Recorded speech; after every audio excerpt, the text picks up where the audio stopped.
Well, chapter 11, as you know, was pretty short. So I have a little plan for us this morning because otherwise we would be done in no time. Like Abdul was just saying before we turned on the camera that Ryan does this thing where he kind of gradually feeds us a little bit before we get into the big stuff. So chapter 12 is where we really go into, the four main surveys and, specifically what each one does. But I wanted to just do this really brief little thing and then go to his bonus page that he gives us. Remember in the book, and I've got Audible, you guys probably saw it, but it's a link that he says, please don't share this with anybody else because I don't want only the people who are really serious about the ask formula. Yep. So I thought we could go to that. Did anybody already go there and take a peek at it? I have to remember because I actually took the bait and I actually joined the club a while back. So I went there back in the days. Yeah. Okay, cool. Well, it'll probably be a little bit of a repeat for you, and it's not anything that's earth shaking, although I thought there were some new little tweaks to ideas that we've talked about before. But anyway, what I think is that he's suggested that we do for people like me, it's a great idea. For people like you, Chuck, and Abdul maybe, and I don't know who else exactly, but for me, this is a great plan. He said, when you're reading something that is really detailed and nuts and bolts, meat and potatoes, some of us go, okay, now we got to dig in. It's really going to be hard stuff. Mm-hmm. So he suggested that we, those of us who feel like that or don't look forward to getting all the details, which is really where the bread and butter is, where the rubber meets the road, that we go ahead and read this next few chapters. First, we skim it, and we try not to apply it to our business because it gives a lot of examples of other businesses. He says, just skim it. And then the second time, go through it and apply it to your business, like where these examples talk about how they use the ask formula. Go, how can I use it? And then the last one is to use it as a reference. Go back to it and really use it as your go-to tool. So I thought that was a good suggestion. Did you guys notice that? Yeah, I think it's good to do that. I don't know about you guys, but sometimes do you guys ever experience overwhelm? Nah, never. Look, first, let me ask the question: how do you guys conquer that? Write things down. I have to write it down. Writing it down helps you you process everything? Yeah, absolutely. Process and remember it and then organize it in my head because otherwise it goes woo-woo, Yeah, and I think that's what he's trying to do is trying to calm us down so we don't get overwhelmed because a lot of this is new information. I love it. I love that part. Okay, so then, didn't you think this was really fascinating? I want to know your take on this. He said, yeah, the ask formula, it will always consistently deliver fabulous results. But he said it can also be manipulated and used for evil. Mm-hmm. So he said it'll empower people to use it for good. But he said, I'm asking everybody who's reading this, make sure you keep your integrity hat on. Don't manipulate it or use it for bad purposes. So I don't know how that, I don't necessarily get that. Does anybody have their thoughts on what he meant by that? Or you think he's playing with us or what? Thoughts? I think it's a good, he could be kind of playing with us. No, I think it's definitely a good formula, but I think that could just be some words that maybe he's using to get you to go in a group to let you know how more powerful this thing is, or I don't know. I mean, it could be something in some copy.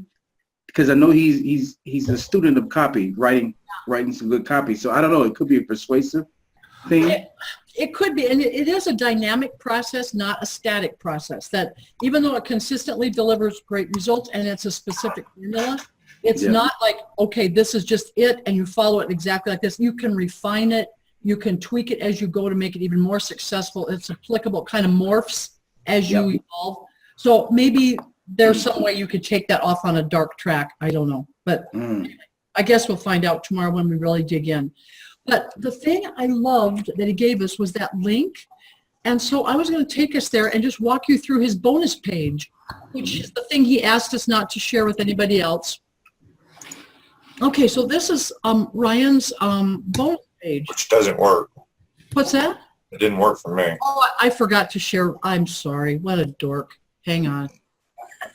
I just went there. I didn't even share my screen. Did you try before, Sean, or just now? I've tried several times. Oh, Mm. the link didn't work for you, Sean? No, the bonuses. Okay, you know what? I wonder if I've been in the right place, but take a look at it. I mean, it's about his ask method, and then these are some things that he gives us that are really pretty good, I think. What can you did you put the link inside the chat, Tara? Sure I will. If somebody wants to go there on their own, otherwise we can, yeah, I will. Oh yeah, we can look at it. We can look at, you can show it that way. I can go later. It's Yeah. perfect. Yeah. Okay. Just show it your way, Tara. Okay. All right, we'll go this way. Okay. So one of the first things, learning from our mistakes. And like, do we really take the time to self-reflect? And I love what he does here. He suggests, because life gets busy and we just want to move past our mistakes. And instead of embracing them like a test, which is, we all know it's true, what he does after every single launch, every promotion, they put together a launch debrief, but they analyze every single part that they just finished. And they go through all the hard and embarrassing questions, like what did we screw up on? Exactly, where do we need to improve? What did we do well? Does anybody already do that kind of self-reflection in a little really detailed section? That is powerful. Yeah, we do that. You do, Chuck? How do you guys do it? After a piece of property closes and everything's done, we go back and review to see what worked, what didn't work, if there's anything that we can improve to do a better job next time. Mm. Because, naturally the goal is to always be improving. Yes. Dana, I'm guessing your team does too, or no? Yeah, we do. We just do a questionnaire. Uh-huh. With each other? What's that? You do a questionnaire with each other or with your customer? With our clients. I think that's smart. I do too. That's really smart. But I want to say, there is something that maybe sometimes it's a little like scary to ask, because not scary, but you can feel a little bit vulnerable because people might really tell you. And I think it's kind of a hard pill that you can take because that's the only way you can improve.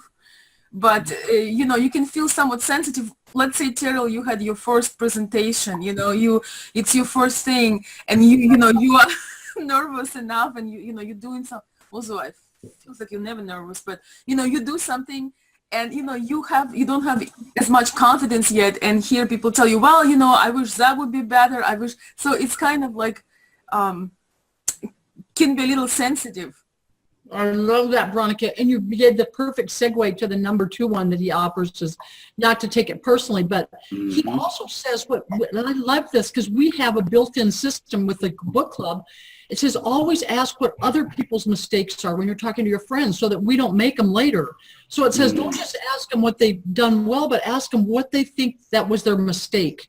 And if you've got really good friends who are willing to share that with you, that could be a huge plus. Mm-hmm. And Veronica, like you said, when we might feel emotional when we fail, but it says failure doesn't feel one way or another. It's just the results of the actions we took. It's like consequences, no more, no less. Yeah. And we can look at like a test. Anybody thoughts about that? I think it's hard for beginners, like right now everybody's been into their business, so they hear some critics, they're like, okay, they're more fine, they understand it's important to improve it. But I think when you start, this is where it can be, you can take it as a defeat. Oh, I suck at this. Yeah. And then Steve Jobs was fired from Apple, and then he used that time to start Pixar. I mean, I thought that, I never knew that. Yeah, he actually did. Yeah, he did start Pixar after that. Yeah, that would be kind of hard to be fired from your own company. No kidding.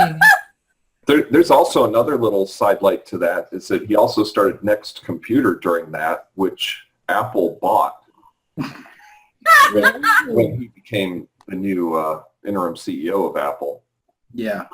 So they actually purchased the company he started, one of the 2 companies he started while he was gone. Yeah. The other thing he does here on this page, which I don't know for sure, Sean, if this is the bonus page or not, but it was good information. But he asks all the people on this page, on this website, what were your failures? What is failure to you? So he's got all of these comments from people, real live business people, who talk about how they bounced back. And we've shared that with each other in this club. So, I mean, that's valuable. What I really like about his plan is it's almost like it's not almost. It is like a franchise. There's no guessing. You set up every business the same way. I think that's powerful. There's no guesswork. Yeah. Really good point. He talks about this, and our other books have covered this as well, but I thought it was a good review for us. Don't always think, oh, I just got to work harder. I got to just work harder. And he says, literally, you only have 24 hours in a day. And I thought about you, Sean, on this one, and I think about Dana because I see it in her. But, I mean, you guys are both super, super smart, but we're all default to let's work harder. And, Sean, when you said you almost made yourself sick, right? Yeah. So what we want to do is don't be counterintuitive, but we don't have to look busy all the time. But we can get focused on our number one thing, which is our customers. And he broke it down into number one, how do I get? Number two, how do I get more? And then number three, how do I create more value for the customers I already have? So he again reminds us, we need to go to the part of our business that generates 80% of our results, whatever that is. Yep. And how many, I mean, I think everybody here kind of knows that, don't we, or no? Yeah. Tara, I have a question, though, because, I was telling son about this guy, and I was saying, oh, he had 23 different niches. That sounds busy. But actually, he still had control of his time because he put everything into it like a franchise. Yeah. I'm really, really learning the key onto that is obviously the time management. Yep. Delegation of minor tasks, and then truthfully just completing one project before you complete the next. I think that is the number one flaw. And I don't want to go, but that's just from my personal experience. I think he meant dead set what he meant about, and my guys, I'm having some internet connection problems, so let me know if I could tell it's running slow all morning. Let me know if you can't hear me. I can hear you. I think he means dead set what he means as it's you gotta, this is like it's like you just got blessed with superpowers. Are you going to be a superhero or are you going to be a supervillain? Yeah. I think we all just understand that there, and there's nothing wrong with this, and I don't mean this in a disrespectful way, but there's just a mass percentage of the population that are followers. Yep. And a small fraction that are leaders. Right. So these processes are proven. So you can easily easily create a shit product that's going to take advantage of somebody and just run them down through these same methods, and you're going to generate income. The only difference is in between the integrity and the lack of integrity is the value that you're going to provide to the customer. Right. Good point. Can you, I don't know if this is the page either, but can you kind of scroll up and down real quick? Yeah. There was this little section that had 2 or 3 guys on the side that were giving endorsements. Yeah. And I don't know if that was like if you switched pages. Oh, you mean like towards the Terry top. Marshall and Ryan Levesque? I mean, Ryan Dice. We had some guys on the side there. It's at the very top, Terrell. Oh, at the very top? Right there. All right, there, go down. All right, right there. One more. Scroll down just one little chunk. Right there. Right, those 2 right there. Well, just up a hair. Harry Marshall and Jeff Walker? No, one more up. One more up. up. I want to see Jeff Walker and the guy above him is what I'm trying to do. Oh, Jeff Walker and the guy above him? There. Right there. Boom. Mm-hmm. Jeff Walker and Ryan Dice. These are 2 of the meanest guys in the game for marketing. Yep. Really? Yes, today. Jeff Walker wrote Launch, #1 bestseller. Ryan Dice, he's the one that me and Abdul always talks about, the digital marketer. I talk about him a lot. The simple fact, these 2 guys have their name and their pictures and their endorsements on this guy's site. Yep. Lends the power of this system. Mm-hmm. Wow, cool. I agree. Very cool.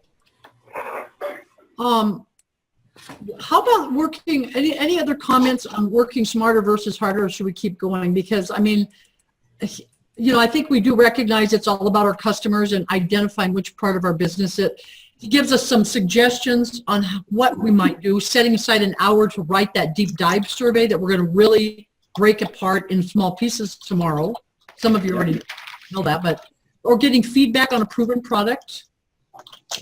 Asking somebody to help out with other things like we've talked about before. Do we hire somebody? Do we ask somebody to do more? Or setting aside time to learn a new approach? Abdul, that's you in a nutshell. Always learning to get new information and certification. Mm-hmm. Yeah, that sharpening the saw. I'm so thinking that. Like stopping to evaluate what you're doing or to revamp or even just to rest. Yes, Dana. Yeah. Rest is good. I'm learning that. He's got this short video with this Lisa who really helped him do his videos, learn his videos, but we won't, I think it would be too complicated to try to listen to it. We lose so much. But it was only 8 minutes. It was really pretty good. If anybody wants to. I love seeing these authors, how they look. Pat, remember we were looking at Mel Robbins. Yes. Online yesterday. She's just adorable. Yeah. I like seeing what Ryan looks like and what he sounds like. And her little ripped jeans. What, On a Pat? ripped. You mean like what they look like personally, like in their clothes or whatever you mean? Yeah. In your clothes? In their clothes. Well, I don't know how to bed. Yeah, of course they wear clothes. But Yeah, you usually see them naked. It's really fun to see them without their clothes too. I really love them. I was naked a few minutes ago. So there you go. That's how I always see them in my mind. Okay, Yeah. this I can't one help but go really, there. What is that? this one really, I think hits home. I don't know about you guys, but the holiday shutdown. And Dana, I thought of you because I remember last summer you said something like, oh, we never talk about summer, everybody shuts down. We never act like a season really impacts our business to the downward spiral. And I love that. And that's what this guy is saying too. Do not set yourself up for anything other than your best year ever and for not going with the season. It's the holidays. Nobody's going to want to do anything. A lot of people do start thinking about what's ahead for them. And it talks about the example of the gym being full on January 2nd, and then by February 5th, it's empty again. So how do we set the goals that we really want to achieve, avoid repeating history, and doing the things that we're going to follow through on? He gives us some strategies. But and Sean, this was one thing, because didn't you say you are looking for a new system for your goal setting, time management, or did I misunderstand that? Yeah, I'm getting ready to just like try to bribe Dana to do one of those rapid planning modules. Oh. I'm just going to PayPal her like a couple $100 to see if I can talk her into it. who did you just say me? Yeah. Oh, we can do that anytime. This Dana? We can do that anytime. Let's do it. Would everybody agree? Did everybody else know how to use the RPM, or is it just me? Oh no, it's a great system. I did use it and I loved it. I forgot to get it out again. Just get it out and use it, Terrell Cadwell. What is that? What does that stand for? I'm refresh my memory. R is results, M is method, and then P is purpose. Oh, okay. Yeah. So you start out with like your goal of what you want, and then you attach all your meaning to it, and then how you're going to get there. Oh, really? Yeah. Oh, I would be interested in that too. That sounds pretty cool. Let me ask you guys, how many of you feel like you do enough reflection, like sitting back, reflecting, and analyzing what fell short? What do I want to do going forward? Anybody have that down? I do not, so I would love That's to. my biggest weakness. Yeah, I don't have that down. But it's just as important though as anything else. I think I'm the other end of the spectrum. I think I reflect too much. Yeah, It's almost an excuse to procrastinate. I am with Sean on this one. Yeah, I'm with you on that one, man. You what, Chuck? I'm with you on that, particularly on the things that I did wrong. I'll sit and think about those unnecessarily. Yeah, I do that too. Like missed opportunity. Oh, if I would have did this. Oh, if I would have did this. Yeah. I kick myself in the butt. I've been like here past couple of weeks. I've really been kicking myself in the butt because I have a little bit of Bitcoin. But back in like 2012, I had a buddy because I don't know if you know much about Bitcoin, but for the longest, that was the only currency that you could use on the dark web. Okay, now it's kind of like real because I have a real big hacker background. And I had a buddy that was getting into it, and he just obviously wasn't very financially sound, and got his tax check and went out and blew like $2,000 on Bitcoin when it was like still $6-7 a pop. Mm-hmm. And then obviously, like most people that go out and do that, he wasn't in the right financial position at that time, and there was every bit of like 250 Bitcoin, and it just got to the point where he couldn't get rid of them. So he offered me these 250 Bitcoin for about $900, and I didn't take it. And those would have been worth probably about 1.6 million today. Oh, wow. And I've been kicking myself in the butt on that for the past 2 weeks. It's like, I just should have bought it. Man, I should have bought it. So, Sean, when are you going to let yourself off the hook on that baby? Well, kind of hard. It's got to be sore, buddy. Yeah, you're right. Yeah, I can literally see the visual of just being held back by that thought. Who was I telling the other day? Was it Tyrrell or Abdul about the those Money Masters CDs from Tony Robbins? And he's I think you were telling. Well, you did mention that to me about the Money Masters. Yeah. Yeah, they're really good. And Sean, when you said that, it reminded me of it. So there was one Tony Robbins does these interviews these people, and this guy bought a bunch of web domain names like back in I think it was like the 90s. Right. And this guy approached him and asked him to buy one of his web domains for $50,000. And the guy, he was like sold. He bought the thing for like $500. So he was turning around selling it for 50 grand. Well, after the transaction closed, the guy who bought it called him and he said, look, hey, I'm really sorry, but I just have to tell you this. While we were negotiating the transaction, I was negotiating with somebody else, and I sold the domain for like $2 million. Right. And so the guy, he just lost it for like a couple of years, I think. Right. He couldn't deal with that. But, Well, that's it. The whole thing, can't cry over spilled milk. yeah. Yeah. It's my thing. It slaps me every morning I get up and I got like something that's like a trader, like the stocks, but it's on cryptocurrencies. And it's just every morning it's just going up and up and up and up and up. It's increased value by 20% in the past 9 days. Oh, wow. Do you own any Bitcoin? Yeah, that's really the only money I have. Like as far as like smart-wise investment and stuff like that. Hey, Sean, if it's any consolation, we got a bunch of Iraqi dinars. I do too. I got them sitting.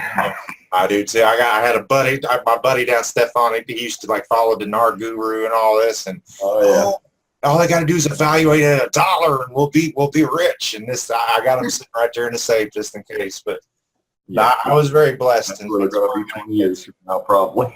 that's something I tap into. But no, I bought quite a substantial amount of Bitcoin back in the early years. Oh, well. I'm sure it's going to take off. I mean, it is right there. I'm being very humble on it. That's what I'm saying that just on that alone, I'm technically a millionaire Wow. if I was to cash out and stuff like that. But I've got two things. I've never had much in life as far as just like with my family and stuff leaving, you know what I mean? So that's really, I got that. I got something else that is worth quite a bit of money. It's an actual physical item. It's a comic book that was left to me by my grandfather. And I refuse to touch them because I know if I get in that habit of touching stuff, and I actually like transferred 25 out, and that's what last year, and then it it revalued almost double. I was like, wow, that was just too stupid. You don't touch them. You know what I mean? But John, I would get rid of that Bitcoin because that's going to be a house of cards that falls. I doubt that. Everybody keeps saying that. I do not. That thing's been around long before it was That mainstream. thing's gonna go. Yeah. That's why it's Mark Cuban was speaking out against, well, not against, but for Bitcoin Yeah. just I recently. think it's gonna be. I mean, I actually want to learn about this because it's really exciting.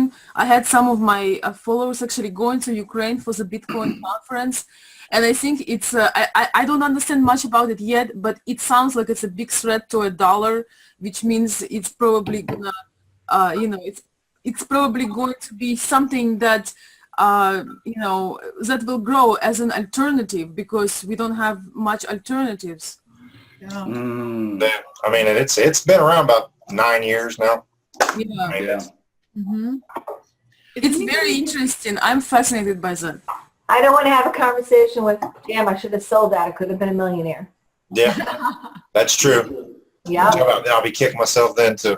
yep, Does anybody No matter what you do, you're going to find a reason to kick yourself. that's Yeah, true. that's true.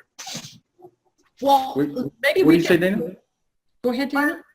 I was just saying, is anybody like putting together the reason why he's like, I'm a couple chapters behind. I'm like 2 chapters behind, but is anybody putting together why he made the whole first half of the book like an autobiography? Storytelling. He's letting you know the struggle Yeah. and how he started from humble beginnings into this guy who makes the $40,000 to $100,000 a month. I guess to kind of maybe let you know that wherever you are, you could kind of move in that direction. But I you can remember, answer that for you, Dana, because I'm a few chapters ahead. Yeah. Because yeah, but Mel did that. Does it click? Because I'm on chapter 12. I can answer it for you. Because in about 3 chapters from now, when we start getting into Excel spreadsheets, you're going to need to be thinking about those stories to keep your mind on the book because it starts getting technical. Yeah. Well, you actually ahead, Dana. You're not behind. We're actually on chapter 11 today. If you're on We chapter are? 12. Yeah. Yeah. you're actually a chapter ahead. You're good. Seriously? Yeah. Yeah. Oh. You guys remember Mel Robbins did the same thing those times. She was on and on and on. Remember, we were almost tired of it. Her Mhm. telling her story about how she couldn't get out of bed and the kids and the school bus. And I thought, come on, let's Yeah. move it. Remember? Get to the meat. There must be a technique to inspire us that we have to tell how long and I think this is how they draw us. They draw our kind of into their life. And I think story is one of the most powerful things they can tell. And remember that even this link that Tyrell has here, like he says, oh, it's a secret link. He's trying to make us feel special already, that this is only for you guys. I'm sharing only with you. It's like, it's funny when you read those books, you see how they build to kind of somewhat manipulate us a little bit in the right direction. It's almost like the copywriting technique. Yeah. yeah, exactly. Well, here's some things that if we want to move forward next year, and like maybe we're going to be incorporating the deep dive survey. I know I'm going to, and some of the other things in the funnel that he recommends, but these are things that we could help assess the 10 biggest wins last year, the top 3 lessons we learned, the biggest influences, the smartest decision. I love that. What is the smartest decision we made last year? That's a good. Oh, man. I feel like this is like something that's so like ongoing, like something that you really have to like really strive for. And I feel like once we get to the next book, we're on, like our minds like shifted onto the next thing. Yep. So I'm just trying to think in my head, like, how do we really incorporate this? Because we have a few funnels set up, and then we have a few like quick little surveys set up on Facebook. And it's really complicated. I feel like it's really complicated. I feel like it's not simple at all. Well, let me ask a question, Dana. Like, with the content that you have, how far do you say you have content ahead? Like if you look at content, let's say you look at it on 52 weeks in a year, are you ahead? Like, are you already in January right now? or are you developing content like per week? Oh, I mean, yeah, the content is sporadic. It's not organized. I mean, it's, some of our content is so seasonal. So it's kind of,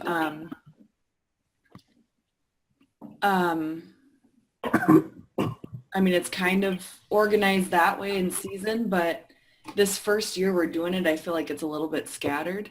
But like for example, we have a funnel set up on Facebook that we just set it up like, a month ago. But then the feedback that we're getting is people are saying, how do I sign up for this funnel but then not get spammed? And we're like, but how are we gonna, like, it's like click here for a list of beautiful homes for sale in Sioux Falls. Yep. And then they click here and then they don't input their criteria. So then we call them and say like, hey, what criteria do you want? Like what price range or, what area? And this book is good because we're going to start asking like, well, what don't you want? What area don't you want? Or what price range? But then people are saying like, well, don't call me. Why are you spamming me? And it's like, but how do we get you the information? Because that's technically, I mean, I would agree with them that you probably shouldn't have called them because we only call them if they don't input the info. Right. So that's what you would want to set up at that time. So, okay. So say the input is on page A, and then after they put in all the inputs. When it's completed, it hits the form and it goes to page B. So in your targeting on both, just everything that's out there, you have the ability to create a custom audience that's basically that visited page A but didn't go to page B. So it kind of fills them into that with like a bucket. So you have a specific like ad for that group. And then you can run that to that and it's a little bit more engaging. There's something that we've never really, really truly hit on that is the foundation of every one of these marketing books that we've read. And it's where it ties into where we talk about the customer avatar and the buyer persona. And that's the customer journey. Well, and I think Sean, the book club did a really awesome book with the E-Myth that talked about the avatar. What book was that? And I think, Sean, both of us missed that. Because I think the book E-Myth, or what was that? What was that one, Chuck? The .com book? No? No. No, it was E-Myth Revisited. It was E-Myth, yeah. Yeah. So I just need more. It just seems like I just need more help with it. I mean, I think he's gonna go into this big time in 12, and I peeked into 12 too. It sounds like you read it also. Yeah. The persuade, prepare, pivot. I mean, all of those, and the 4 different surveys and breaking them out. Is that kind of what you're looking for, or was that not necessarily? He does. So I'm a few chapters ahead, and he does get into that in a great deal of detail, Dana. Okay. So I think that like 2 chapters up is going to be super helpful. I hope so. It's like wrapping your head. I'm in a stomach ache right now. And yeah, I mean, my humble experience, but if there's ever anything I can do to take a peek at those, I mean, I'd be more than happy to. I dream about this stuff. I mean, I made a post about that. I got something in my head about 9 o'clock last night, and I just couldn't get out of my head even when I was sleeping, and I got up at 2:30, and I think I pretty much stayed from 2:30 to work until 5:30 yesterday building out a phone.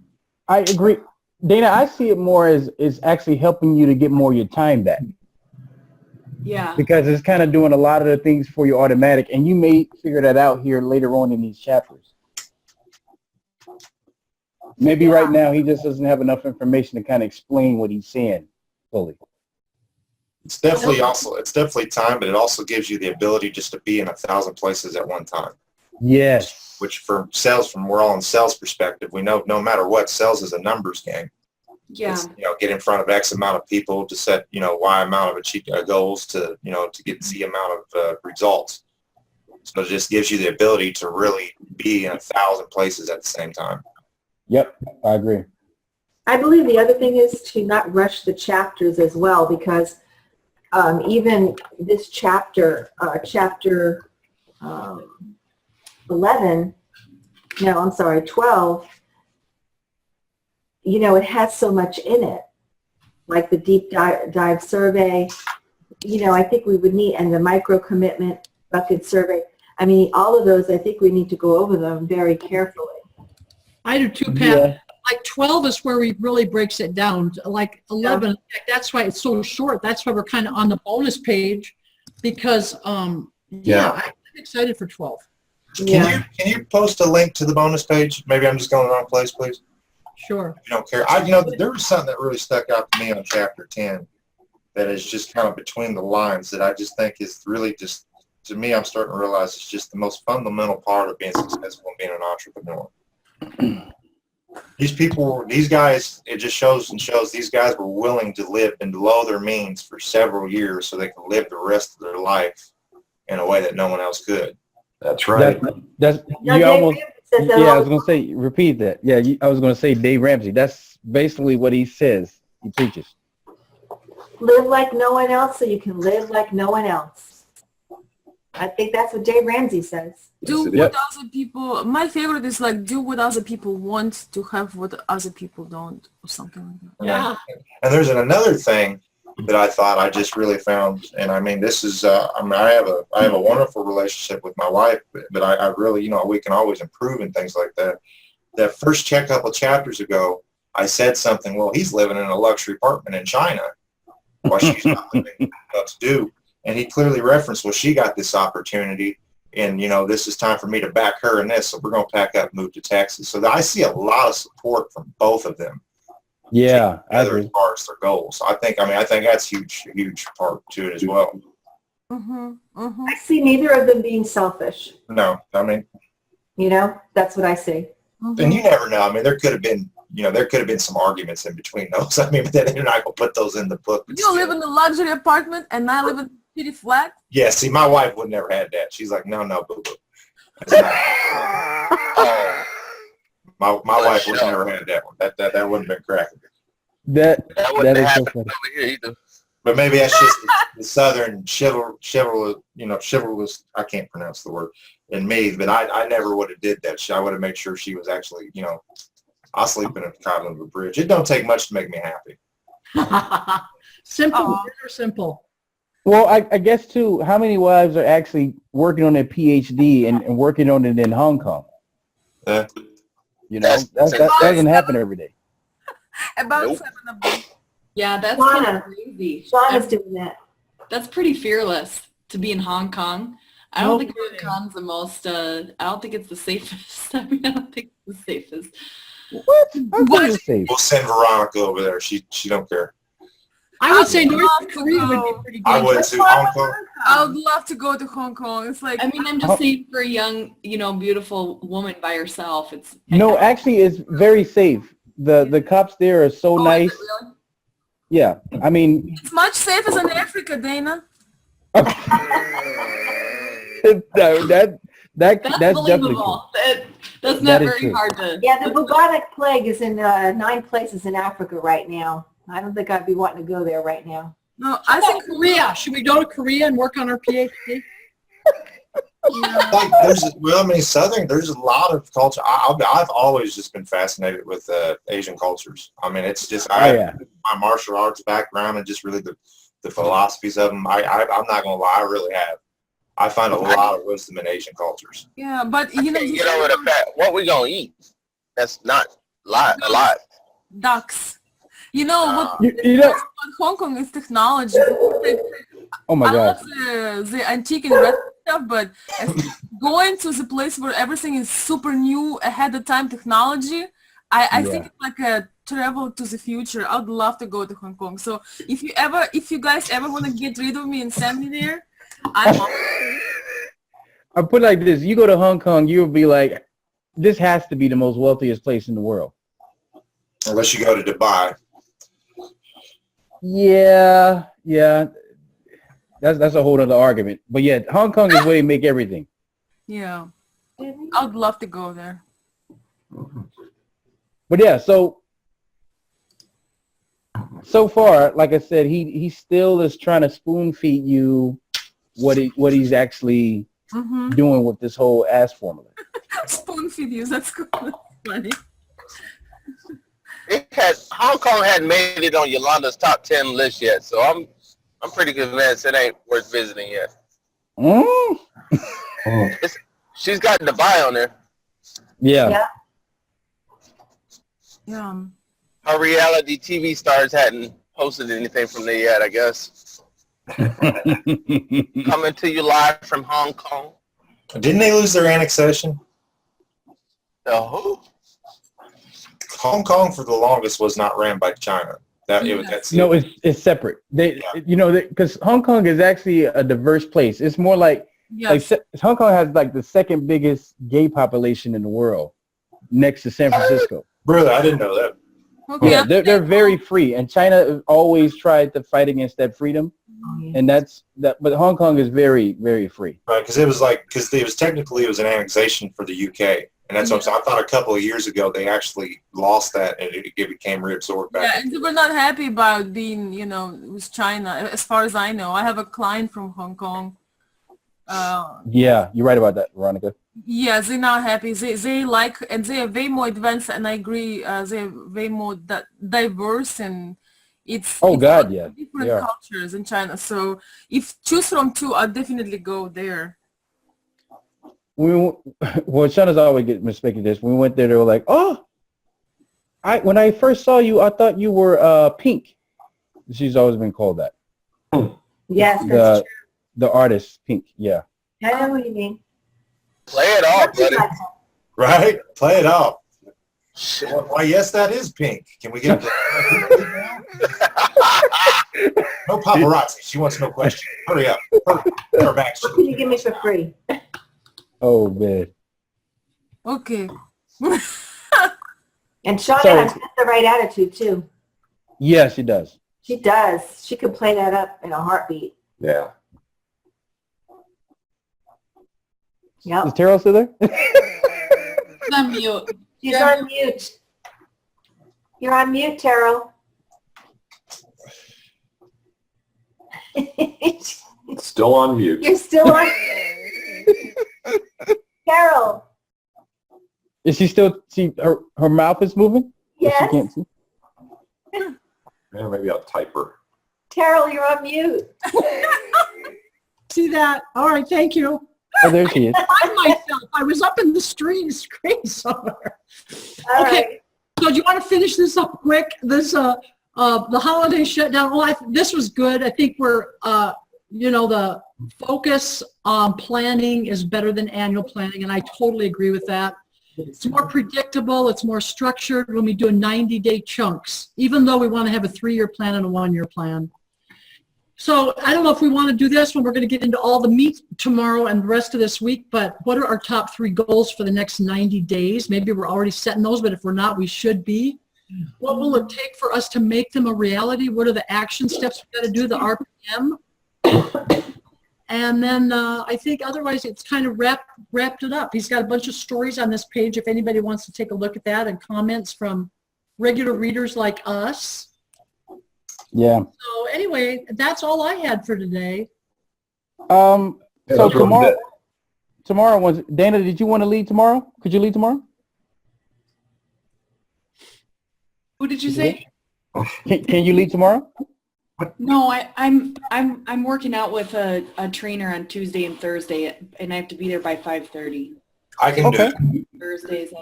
I could do Wednesday. Okay, got you Wednesday. Sean, you said tomorrow? Yeah, I thought technically I had the day, so I'm ready. And I'm glad I did, because I'm just feeling a little, I'm not awake yet, so I'm so glad I did, but I can do it. You were supposed to do today? I didn't know that. No, I could completely been wrong on that. My whole weekend, I actually thought I was doing today. 3 people. There we go. There, Greg. That's 3 people. We had today covered, no matter what. We had today covered. No matter what happened. So Wednesday's chapter what? 13. Well, 13. Yep. Chapter 13. But it may not be, because 12 is really in depth. Yeah. And I'll be honest with you, I don't think we're going to get through 12. No, there's no way. There's no way we're going to get through 12 in one day. Well, although Sean might be able to make it. Well, yes, I was going to say, Sean. I wanted to say, too, just to show that how to use this. So I had just told Shauna yesterday that I'm going to, we already contacted a blogger on Fiverr. So say, hey, look, we have this tool where we're going to find like the top articles in the vintage market, and we're going to have her write all the articles. So we're going to start off with just have her writing 10 and just say, hey, here are the top articles. Here's a link. And you just write it with all the right keywords in it and stuff like that. So that's how we're going to start implementing the ask formula. Can I first? May I just give you some humble experience on, because from doing something very similar from this. Mm-hmm. Okay, there's something that's called a content spinner. That's software. It's been around for years. It's part of SEO link farms. I've heard that. All yeah. right. What they do is they'll take articles like that. It's kind of like that funnel scripts thing that I showed you. That's automated. That Yep. They'll plug in an article. They'll plug in keywords. It kind of goes in and rewrites the context and stuff like that. Mm-hmm. This is such a big deal that about 4 months ago, Google even released, and this is something that I even used to do as an agency, where I would think, okay, well, I have this article here. That's a good article. I'll just take it. I'll take it over to Grammarly. One of the main reasons I don't have the best grammar, but one of the main reasons I buy Grammarly, it's got one of the best plagiarism checkers that I've ever seen as far as unique content. Because if you really want your content, it's got to be at least 85, 90% unique. Yep. Okay.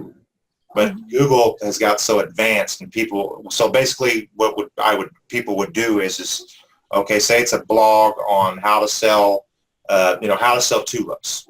And the first line, what a content spinner does is so the original blog post, so Dave likes to sell tulips in Holland. A content spinner is basically going to change that sentence to, while Dave's in Holland, he likes to sell tulips. Kind of rewords it. Google became so advanced about 4 months ago that they released an algorithm specifically for this. Specifically for this. And it's got flag points. So if you get so high where just even it is a unique content article, but it basically it matches the data points of other articles, you'll get penalized for it. Gotcha. Very curious on this. I'd get away from Fiverr. You want to know? Maybe this is disingenuous. One of the number one ways I like to produce content and find good writers. I put a gig out on Craigslist, okay, nationally. That that shows the rate I'm willing to offer, and I'm willing to pay a very nice fee for people that can write good articles that can listen. Okay, but in order for you to even be considered, you're going to have to write a 300-page article on a topic that I need. Yep. Okay, I have them go to a page to fill it out, get their keywords and all that. Right there in the terms of service, it says even submission articles. Once you submit them, we own them. Okay. And so, I mean, we could get in 300 articles, find 5 solid people out of that, and then actually hire them to write the content articles. But that is an excellent, cheap growth hack to be very frank, to vet people, to make sure it's not junk. And you also get to be very honest, a boatload of free content. So you're saying that probably a good question to ask is just you don't want any content spinning on this blog article, that basically it needs to be written from scratch. Well, yeah, and I'm telling you right now, if it's on Fiverr, that's what it is. It's either a content spinner or it's either a guy that probably barely speaks English. So you're going to have to spend. Okay, because here's the thing too with that. If I get a good article and I have to spend 45 minutes having it proofread and stuff like that, or pay someone to proofread it, read it, or to run it through software to check for grammar and redo it, I might as well just write the article myself. Exactly. You know what I mean? So Fiverr, I love Fiverr for a lot of things, but content writers just not a good place to go. There's a place I would recommend called Upwork. Oh yeah, Upworks. Yeah, that's another free. I think you'd be better off on Upwork for looking for content creation.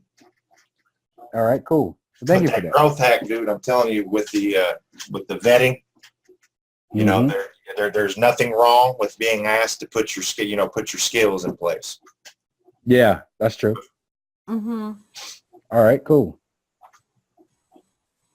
Yeah.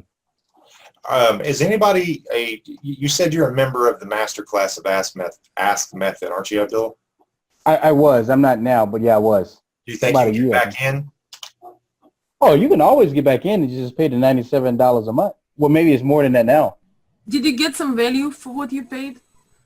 Yeah, I mean, it seems like they don't give you much information. They give you information, but it seems like they want you to become their client also. So even getting in the group, those coaches want you to become like their clients also. But you can get information. So they give you only that much for $97. So Yeah, and they're very strict with that. Like, this is what we're going to give you. If you want more, get some coaching. Because I see on his site he has certification. Right. So you could probably become one of those certified coaches or whatever. Are you familiar with Josh Marsden? Mm-mm. He's big in the ClickFunnels and the digital M groups. Got the CVO acceleration. Josh Marsden, Marsden. Yeah, I know you know who he's talking about once you see it because he's just been around for a while. And stuff like that. Hold on, Dana, before you go. If you'd be willing to help me out with like the RPM stuff, I'd be more willing to take a look at any of your funnels and just give I mean, it might not be worth anything, but I'd be more willing to take a look at it and just give you my 2 cents on that. Well, I'm sure it's really valuable. I would love it. I would love it. I really need some help with the RPM. I chase way too many rabbits and I'm not catching enough of them. Oh yeah. Oh, I'd love to. I love those RPMs. I mean, I'm totally willing to share. Then you kind of know my deepest, darkest, whatever goals and stuff like that. So, but I'm totally willing to. They're so easy. So I can. I'd love to. Go ahead. Sorry. Do you just want to send me a message? You want to do that separately, or we want to do that as a group, or? I don't know how to send you. I don't think we're connected on Facebook. Okay, let's get connected and let's do some one-on-one. Okay, that's a plan. I really appreciate that. Cool. I appreciate you. Thank you. I put that askmethod.com bonuses URL right there in the comments.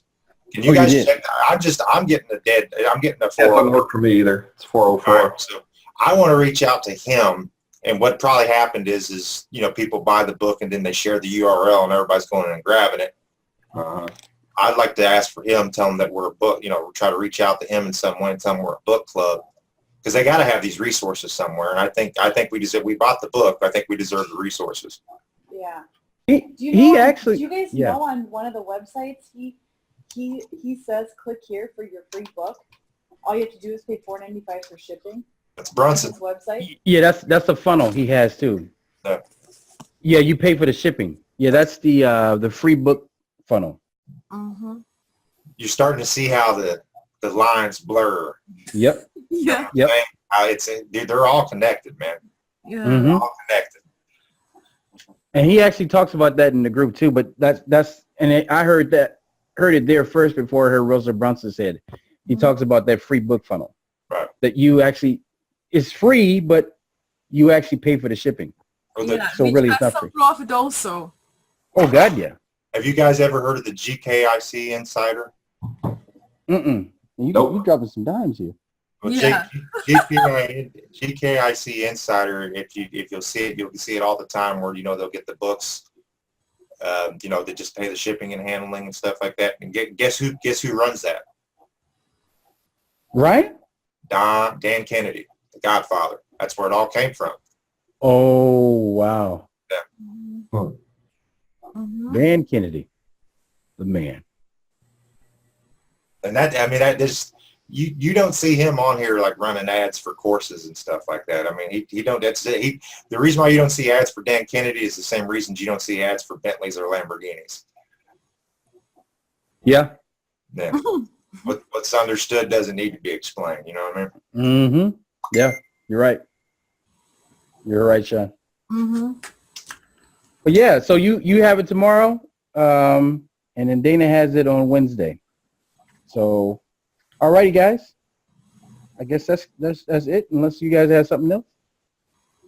That was good. I'm gonna ask Terrell put that link in the 5 a.m. book club because I want to see that thing what Ryan Levesque has. Yeah. Yeah, that link, it shoots over to askingformula.com. So, yeah, there's something screwed up on their server, Sean. Yeah, I think if people shared the book or shared it left and right and he knocked it down, that's what I would think. That's what I'm guessing. But what would you expect? You tell people not to share the link. So, Well, yeah, then they have to share it. yeah, then they're going to share it. Yeah. If you would have told people to share it, it probably would never get done. Yeah, Right. I also feel like I agree with that. It's just he's trying to create some mystery, you know. Seriously. It's to get you to join the group. He's going to give it to you, but you're going to need to know more. Yeah. I feel like a lot of bait. But there's actually like there's a deep dive survey video on YouTube too. So I go and do some research myself outside of that. Mhm. Yeah. Okay. Well, you guys take care. Have a wonderful day, everybody. Yes. You too. Happy Monday, guys. Happy Monday. Happy Monday. I love Monday. Glad to see you back, Veronica. Yeah, it's Thank nice you, to see you guys. back. I'm glad to be here.